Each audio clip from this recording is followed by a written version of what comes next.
Welcome all to our channel, Stats Easy, where we make statistics simple and easy for all of us to understand it. Today, we are really going to make a very big step because I want us to understand about vectors and data frames.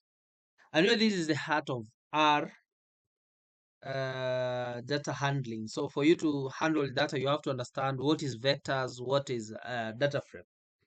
So the first thing that I want us to learn is what is a vector? Initially, in the previous videos, we've been talking about objects where we are assigning these. So a vector is just a list of numbers, maybe a list of words, list of values. In other terms, they call them variables. So for example, let me take, for example, let me put here, let's say, for example, let me assign score, and then but let's say the score is 9 7 6 9 10. Oh, sorry, we need to put a comma. 8 9 10 12 5. So we said that this is like the score here. When you assign this score is known as a vector in R. So when you assign it, and then you can be able, one thing that it helps us is about, you can be able to perform quick operations on these, especially in terms of the numeric vectors. So if I run it here, remember the control enter. So where you can see it in console.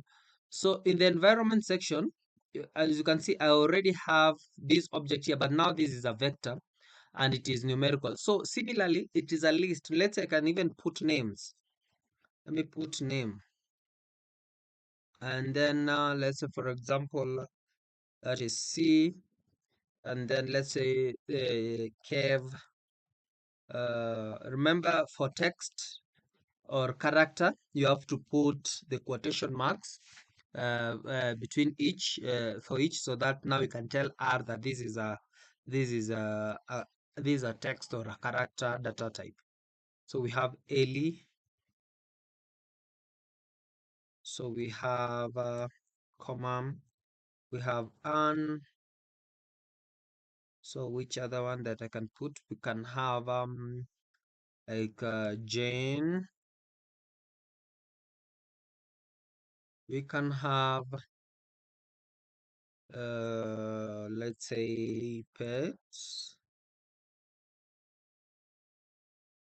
We can have Dom. All these.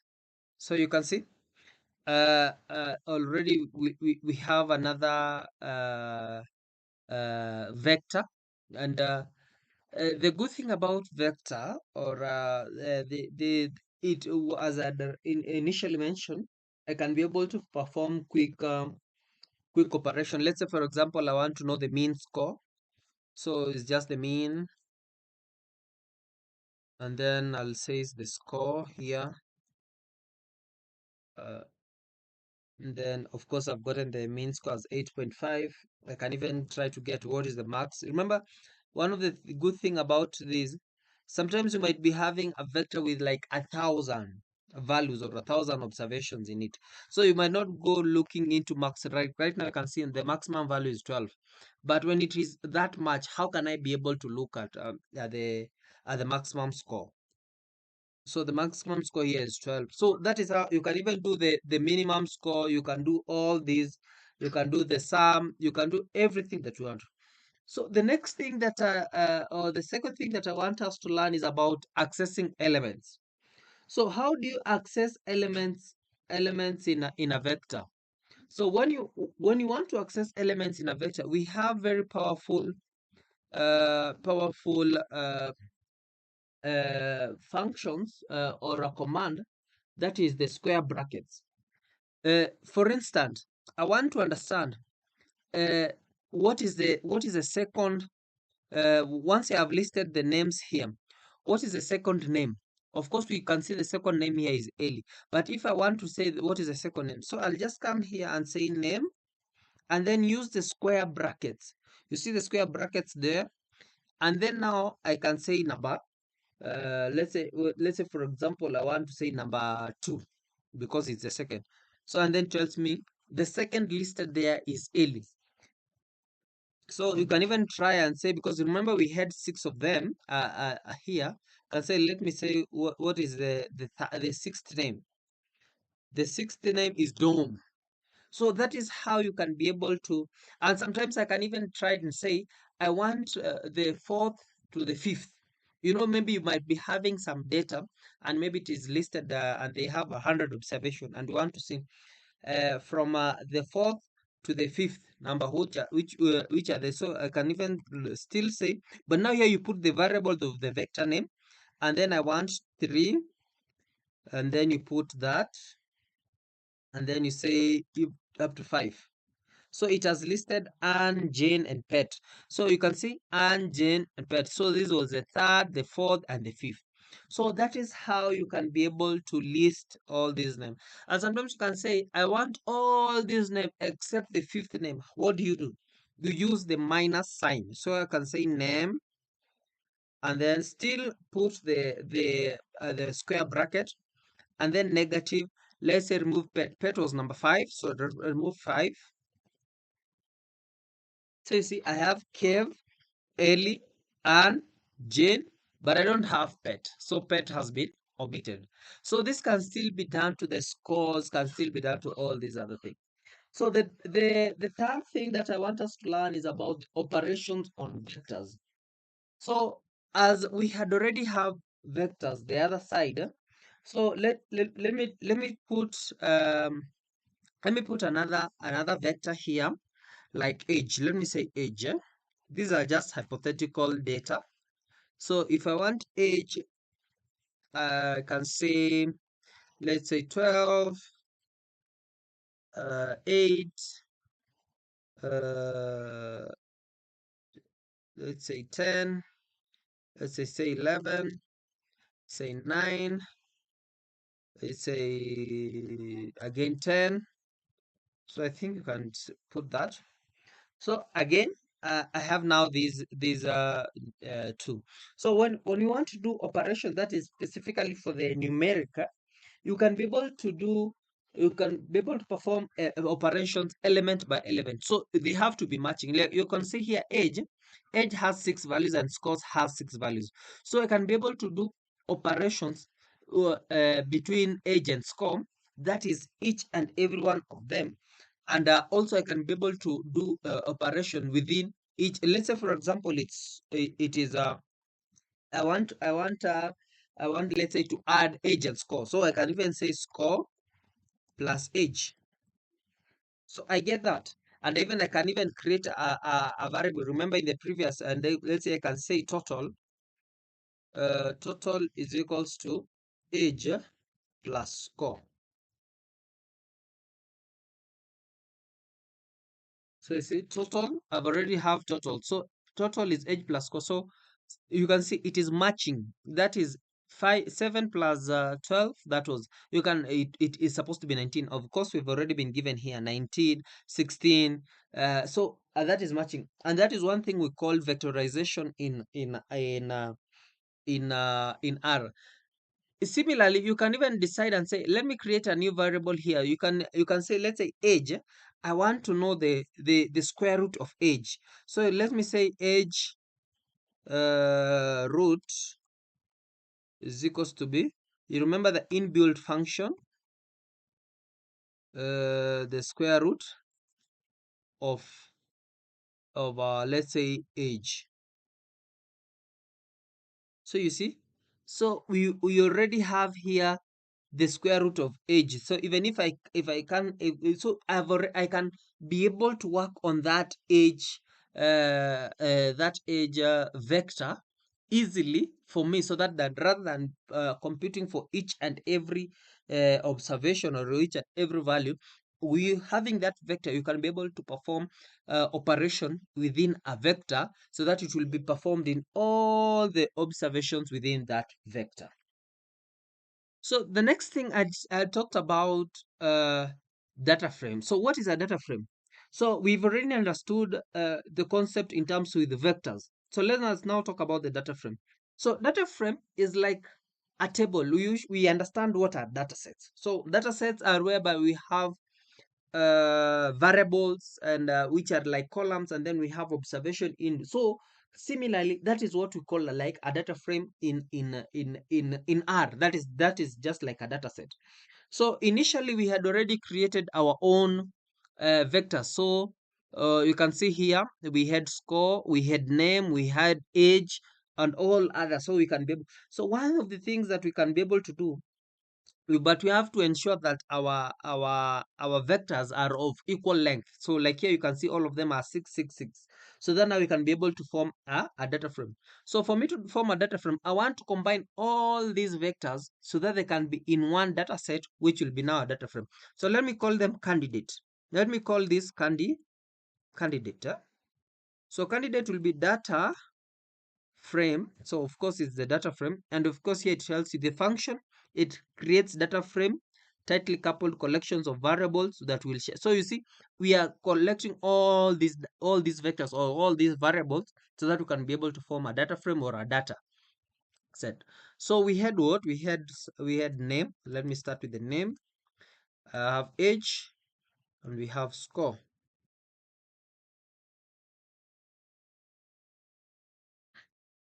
So uh, uh,